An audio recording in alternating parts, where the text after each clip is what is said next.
This is my speech. Just kidding. Thank you to Kara.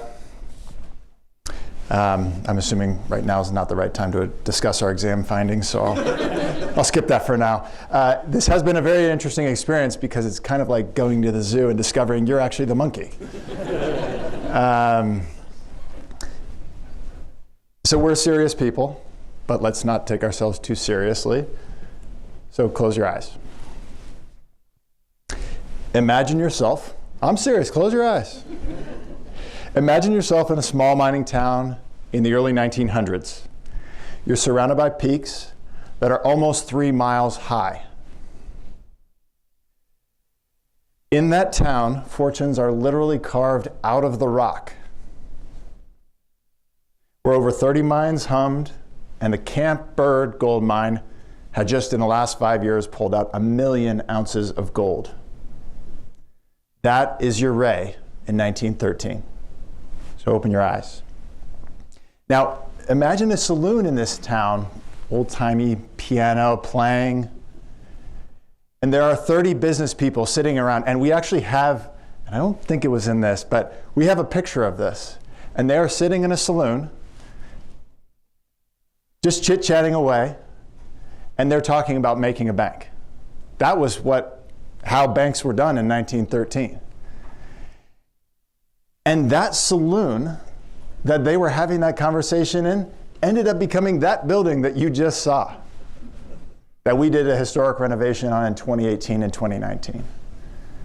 And it is an excellent embodiment of the way beginnings happen. So it's been 112 years since we were first founded. We've had to change a lot in that time period. We have all had to change a lot in that time period. We have our original FDIC certificate on the wall. We were already 20 years old when that certificate went on the wall. So think about this in 1913. When in 1913 there were 24,000 banks. That number grew until 1929 to 29,000 banks. And then some things happened. And something went off a cliff. That number came down pretty quickly. But it really, our perseverance over the last 112 years really goes towards who we are as an organization, who we are as a community bank. And I would say, even though it's our trademarked motto, I think it applies to most community banks. And that motto is yesterday, today, and tomorrow. You have to know where you've been coming from, to know where you are today, to know where you want to go. But you can't be burdened by what you did before. That won't work. If we had done things the way it was done in 1913, or 1920, or 1940, or 1960, or 1980, we wouldn't be here today. We have to pay attention to, where are those students? I don't see them. Oh, they took off. I hope all of you heard very carefully the way they responded to those questions about banking. Because my number one question was, do you guys have a community bank? And we need to be paying attention to that, because that's an existential threat for all of us. And I know we're all running good, sound, safe businesses and we're being responsible. Not everybody is doing that. And not all the actors are doing that. I think a lot of the community banks are doing that with zealotry. But that doesn't mean that Square is. That doesn't mean that Apple is. That doesn't mean that Amazon is. And so one of the things that I talked about in the video, but is really key, is that concept of true north. It's that balance of your customer, your community, the bank, and the employees. And everything has to be in line. You can give a customer a 10% loan, and that's great for the bank. You're going to make a ton of money. But it's not great for that customer. They're more likely to end up in a debt spiral. By the same token, you can give them a 10% CD, and they will be overjoyed. But your NIM is going to go through the floor. And And you have to have that same partnership as the bank with your employees. We're an ESOP. And I was actually very happy to see Jim say that they're also an ESOP. We firmly believe that you have to be thinking about 10 and 20 and 30 years out, because that's where good investment is made. We have a long time horizon.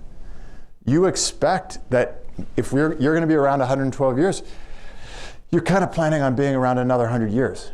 That's a goal that you want to have. Now, we were founded in a mining town, so let's just say that it still maintains those characteristics of grit.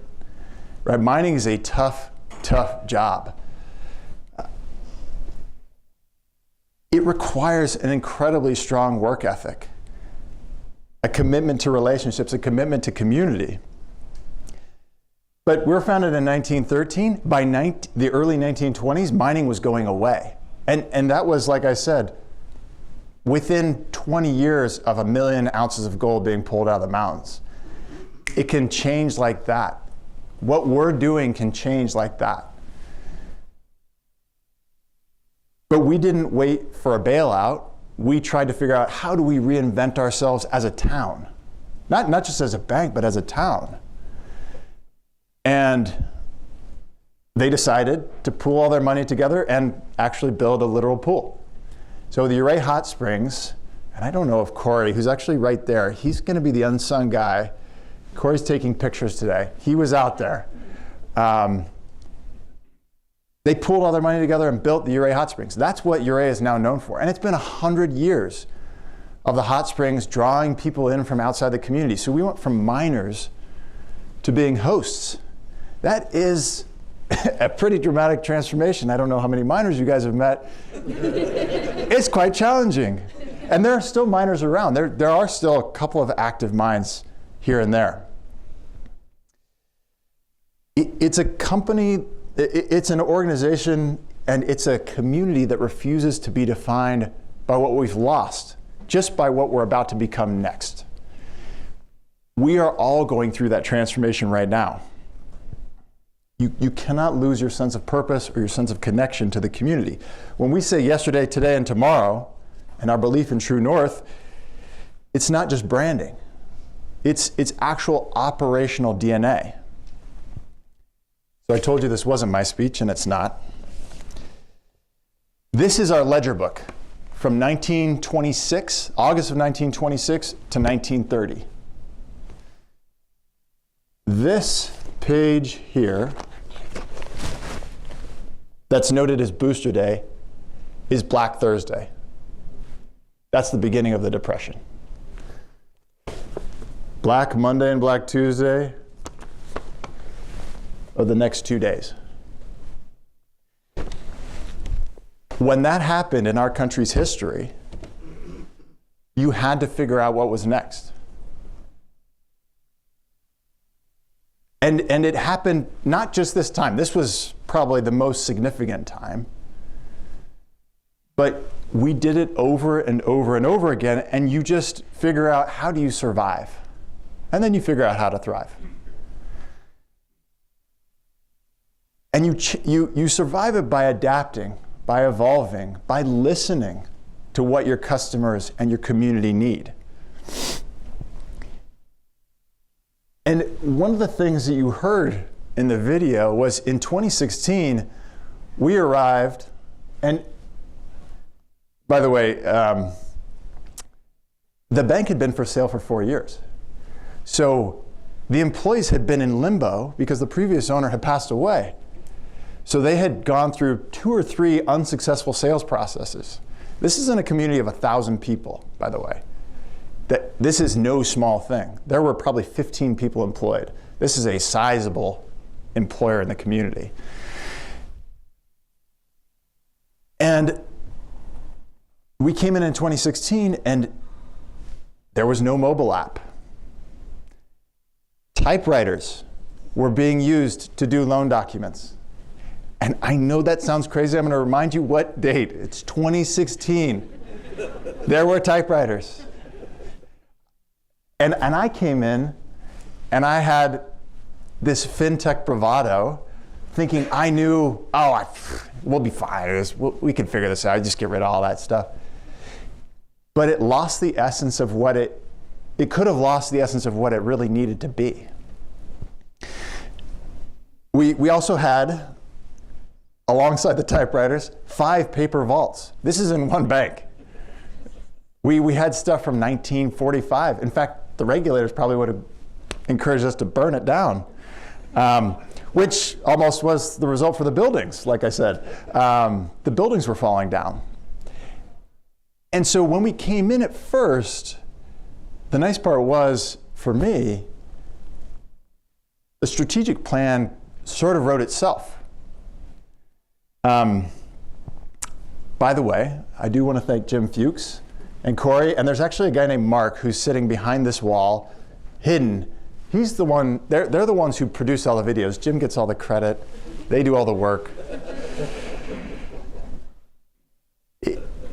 You guys did such a good job editing that video, you made me look like I knew what I was doing, and I don't know how. But the key word actually in that sentence is doing. We were doing a lot, because you have to try so many different things to figure out what's going to work. One of the things that we talk about is one-way doors and two-way doors. One-way doors are, like we all know, they're like wires. That goes out, you're not coming back through that door. So you better be right. A two-way door, you can go through, try something, and come back. And you're back on safe ground. But a two-way door, the key thing is go quick. Because you need to learn that thing. And we made a lot of mistakes. Don't worry, Kara. Not those kind of mistakes. That's between you and me. Yeah, right, exactly.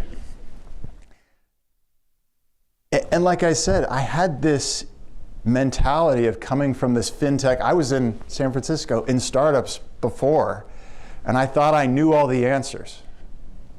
That probably sounds like a lot of fintech partners that you guys have worked with. Don't worry, I've got the answer.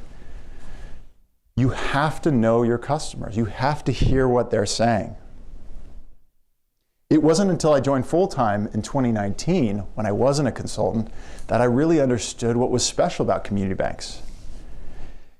Community banks excel in crisis, whether that's a really big crisis like the pandemic, or a really small crisis like a death, a divorce, fraud, identity theft. That's where we do a great job, is because that's where you want to come in and say, hey, I have this problem. And it is so unique to that person that no AI system could possibly say, here's exactly what the solution is. In the crisis of COVID, we delayed loan payments for the first 3 months. I'm sure a bunch of you guys did the same thing, and we became experts in PPP. Basically, the federal government made us all, I think there are hundreds of thousands, if not millions of us, bankers, made us all captains of the recovery. We became unemployment insurance people, effectively, which was quite a brilliant strategy, actually, like when you think about it in retrospect. We were talking about this earlier. We were on a conference call with some of our congressional leaders, both parties, talking about what we needed to do with PPP. As that plane was taking off, we were slapping on wings and putting on engines and explaining how the implications of what they were thinking about putting in place, how they were going to create problems, and then Congress actually made the changes to fix that problem. It was one of the best examples of solutions coming through bipartisan work that I have ever seen, and to be honest, I used to work in politics, so that we did kind of everything. We learned how to do we did webinars, because you weren't going near anybody. We figured out like little niches that we could help on, little sets of folks that we could really be powerful for. Because in crisis, people trust other people to organize them. Banks have a responsibility to be a stabilizing presence. In 3 of the markets, and this actually goes to the papers that we were talking about bank failure, in 3 of the markets, We are the only bank there. That we're only in 7 markets. It's almost half of our markets. You have to take that responsibility so respectfully. You know, you can't charge too much. You have to be fair. You have to take care of that community. It also means sometimes you have to say no to somebody for a loan. It also means sometimes you have to say, you know what, I don't think we can lend you this. They might be upset, but you're preserving yourself. You have to be thoughtful. You have to be conservative. But here's the change that's on us right now. This is a period of significant transformation for banks that, besides maybe the Great Depression, we may never have seen. And that transformation is the AI revolution. Now, we talk about it, and I know we're talking about it tomorrow. As banks, we think, oh, that'll come. We need to be ready for it now. We need to start to experiment now. Because it's just a continuum, right? The AI revolution is a descendant of the cloud revolution, is a descendant of the internet revolution, is a descendant of the computer revolution. So if we think it's not coming, or it's just a little ways away, the biggest harm is that we're wrong. But if we're wrong, that probability is enormous. That consequence is enormous for us. And one of the things that I think we want to think about as it relates to community banking and AI, which sometimes seems opposite to each other, is you want to think about the conflict between ethics and automation and real experience versus artificial intelligence.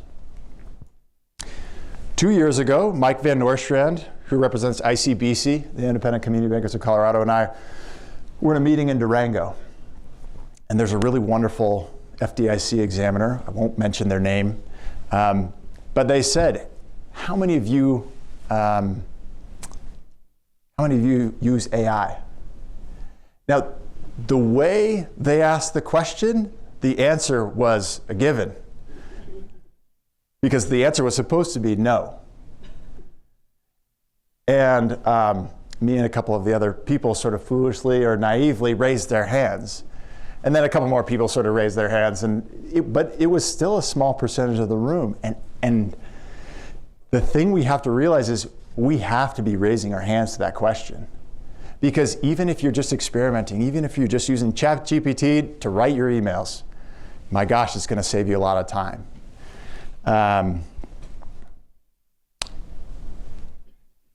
We know that the change is coming, right? This book is an embodiment of the changes that we've all gone through. How many of you guys run your business on this? Right? So you know that there was change. There probably needs to be change going forward as well. Now, being a small bank and a small business, and we're like I said, we're very small. We're $200 million. I actually look back at all the speakers. I think we're the smallest speaker that's ever spoken here. Jim, you probably know. But the thing we want to think about is, well, let me tell you a story. It's about a woman named Jessica. She's on our team. I think many of you who are bankers, or even the regulators, you've seen these people in their organizations. You've seen a Jessica. Jessica started as a part-time teller. She's now been with us 20 years. She started as a part-time teller when she was 15. So she's still very, very young. She was a part-time teller, then a teller, then a loan admin, then a compliance officer, then a senior loan officer, then a chief lending officer. So she's now our chief lending officer 20 years later. I always joke, she is Jessica GPT to me.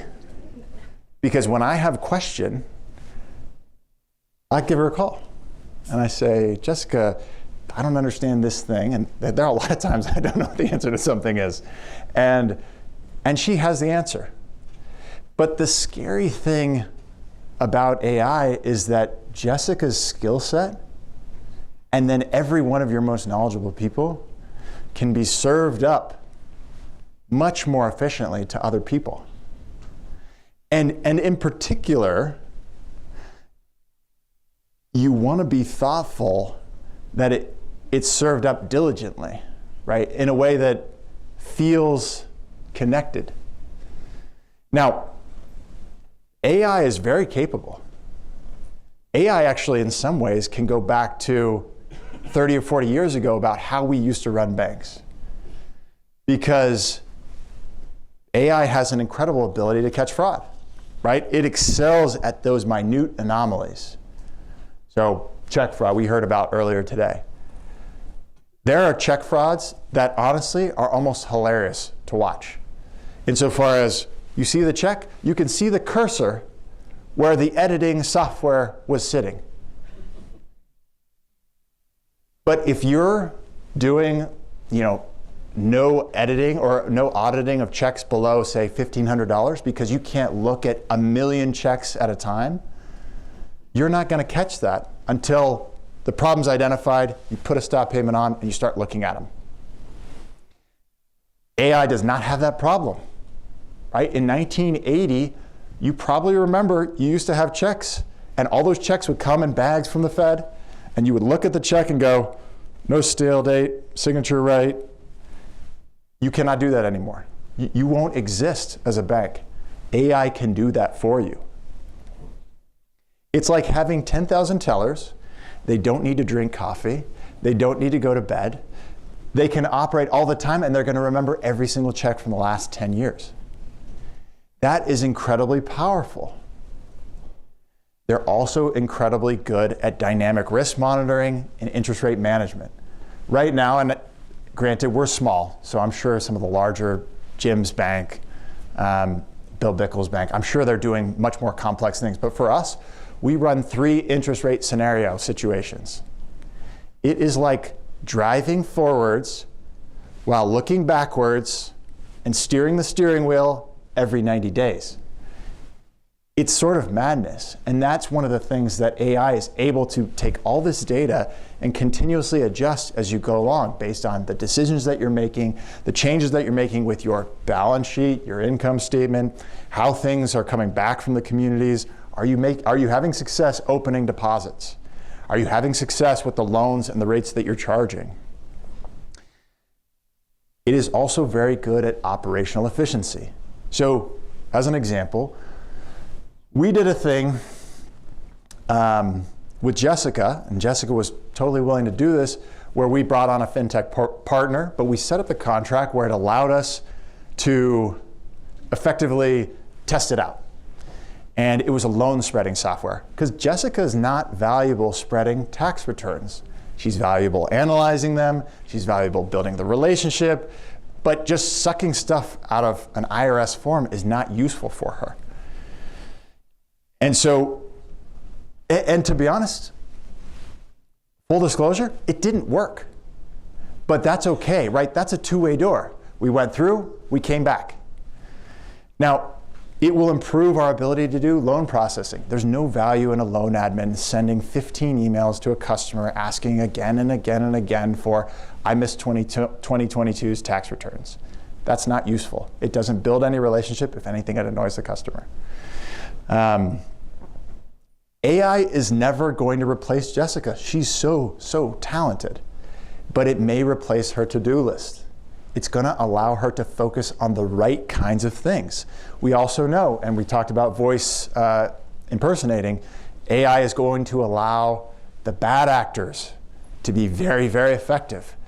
You no longer get bad phishing emails where the grammar sucks and you can catch it right away. That doesn't work anymore. So we have to be alert, because you're going to need other ways to use AI to catch the AI, basically. Now, the AI revolution is not keeping me awake. The question is that in our rush to automate everything, are we going to lose the thing that makes us really successful? And that's the people. Because the people are the thing, like you saw here in the video, the people are the thing that make us really great. Now, where humans need to lead is with experience and real intelligence. not artificial intelligence. AI does not have a moral compass. It follows instructions, not values. With a concept like True North or whatever you might have at your community bank, that's exactly how you're going to be rooted. That's how your people are going to be rooted. Because AI can tell you what's legal. It is not going to tell you what's right. It can impersonate maybe what it thinks is right, but it's just imitating that experience. It also lacks local context. So AI is trained on big national data sets, big global data sets, even if it ingested every single thing from your local newspaper, and there are a lot of really great local newspapers, we have a really great one, it's still not going to understand the texture of those communities. It is something that really has to be felt. And I'll give you an example. There was a Knights of Pythias, which is sort of like the Elks, but 110 years ago, a Knights of Pythias building in downtown Montrose. In downtown Montrose, this building had been dilapidated for the last 10 or 20 years. These customers, we sort of had a passing knowledge of them. They had gone to about 10 different banks and asked for a loan because they were going to build a hotel. And they were going to do it with state and local historic tax credits. Every bank had turned them down. Well, it just so happened that we have actually done historic renovations with historic state tax credits and federal tax credits, so we understood what was going on with them. An AI system is not going to know all those different pieces and how to put that puzzle together very effectively. And the nice part is, it's now, it's won a historic landmark award. It's the kind of thing where we actually didn't take any more risk, we just understood the risk better. And that's the key thing. AI is also not going to be able to effectively empathize. It's going to simulate empathy. It will look like it's saying, I'm so sorry about that. And it's one of the things that actually makes it excel at customer service sometimes is it doesn't take offense to the abuse that you're giving it. Everybody knows, everybody's done that to a chatbot or, don't pretend like you haven't. That artificial experience doesn't equal a real relationship. It can recommend overdraft protection, but it can't lean across the desk and say, hey, I've been there before. Let's help you out there. And AI, most importantly, it needs a steering wheel, right? It needs oversight. It needs accountability. That's what we provide. It's not just about what AI can do, it's about what it should do. It's why values matter. Values like True North. When you're acting in the best interest of the customer, the community, the employees in the bank, everything, you need that community to last. Right? We were talking earlier about rising tide lifts all ships. When you're one of one, that ship is going up. You just have to take care of the community. Everything's going to be fine for you. So this brings me to sort of the tough truth that we're sort of facing. Geography, the thing that sort of best exemplifies where we are, we almost have a literal moat. There are 3-mile peaks surrounding where we are. We are still not immune from this phenomenon. And there are some nasty mountain passes to get there. With remote banking, digital wallets that you heard from these guys, right? A mobile first generation, and then competitors like Starbucks, Amazon, Apple, those are our real competitors. Yes, the bank down the street is also our competitor. Bill is my competitor. But not really, because there are other businesses where like the banking is sort of ancillary and they're doing it for free, or transfer payments, right? And that's where we have to be diligent. It's not our moat. It can be 50 miles to get to your bank. It's not a moat anymore because they can use their phone and fly right over the mountains. Our differentiator is our community-rooted realness. We will not be able to out-AI the mega banks. They're putting billions and billions of dollars into this, but we do need to be smart about how do we use AI, because they're going to be able to imitate great customer service, but it's going to kind of feel like you're negotiating with a vending machine. You're kind of like, am I talking to somebody on the other end? So we want to be diligent about where do we point the AI? And I can't remember if it was Jim, maybe it was you, Bill, but you need to point it to your people, because now you have Jessica in their ear all the time, being able to guide them. But it's Jessica plus your CFO plus your, don't worry about the CEO, they're boring. The COO, you know, those are the people that they're going to be knowledgeable. That person in new accounts that knows new accounts inside and out in your organization, they are going to be able to be there as you're dealing with the question. And you can get somebody up to speed much, much faster. We do have to be honest with ourselves. A lot of the work that we have done at a bank is grunt work. There's a lot of moving papers around, shuffling stuff. This will free those people up. Again, like Jessica's going to be able to just go and have conversation after conversation. She's not even going to have to set up the conversations, because an AI system is going to reach out and say, hey, we'd love to find a time. Can I work on your calendar and get them in? And she just needs to show up and be the real her, because she is the real her. You don't use it to replace the relationship. You use it to enhance it. You use it to protect it. You need banking that's thoughtful and efficient, but those two things have to come together, because otherwise you've lost the whole thread. Technology serves the relationship instead of replacing it. So there are 3 sets of you in the room, and I actually have a challenge for 4 sets of people, and I'll explain why. We need to build AI that supports community banking, and that sounds very kind of nutty, and I apologize, but I do think it's an existential threat for us. The AI skepticism that exists from the regulators, from the bankers, from a lot of conservative folks, it needs to switch to AI experimentation, then to AI adoption, then to AI leadership. The nice part is about being a community bank, your size is your advantage. You're small. You don't have as much bureaucracy. You can move pretty quickly. So that's the effectiveness of essentially leveraging speed as your scale as opposed to actual size. And you need to build AI strategies with ethics and integrity as a core part for these banks. Now, to the regulators, that same FDIC examiner, he asked in that meeting, what should we do as regulators? Should we let the big banks run ahead and then sort of see where they land? And my answer was, in the meeting was, heck no, that will be a disaster for all of us, because we're going to fall further and further behind. And so we need all of you to run out in front. Kara, I was so pleased to hear you talk about how much you're spending on the Genius Act to understand what that practically means, because for us, that's a lifeline. You're going to know much better, and you're going to have a bunch of compatriots that will teach you what is going on. And that's absolutely essential.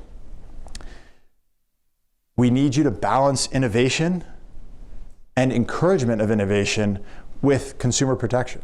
It does matter. We care to be regulated. We actually like being regulated. We always joke that regulators are kind of forced upon us consultants. So might as well get the most out of it. Because practically, they see 20 banks a year. I see one, a lot. The same one, over and over and over again. You know, think about creating spaces for sandboxes, transparency standards, access to fair training data. That's one of our disadvantages. We're not big enough. Now, on the researcher side, please make sure to study AI's impact on rural prosperity, because it's very easy to see how useful it is, you know, in a city. But rural prosperity, that's where most of these banks that we saw earlier, that's where they exist.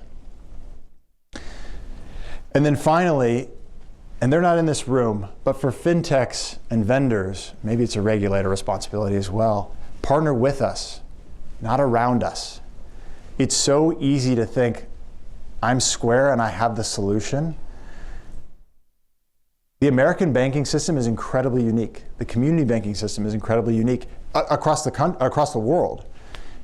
You cannot lose that value. Stablecoins risk sucking a ton of money out of the system. It's not going to suck it really out of JP Morgan. If anything, it might benefit JP Morgan. But out of small community banks where you have $200 million, that really matters. We need AI that amplifies human connection, not that replaces it.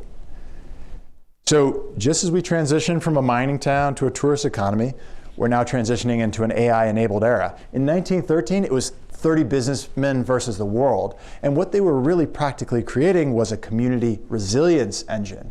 And we now need to do that for the AI age. We need to lead it humanely. We need to be in an era where a 112-year-old startup becomes a 21st century innovator. The question isn't whether AI will transform banking. It will, it is.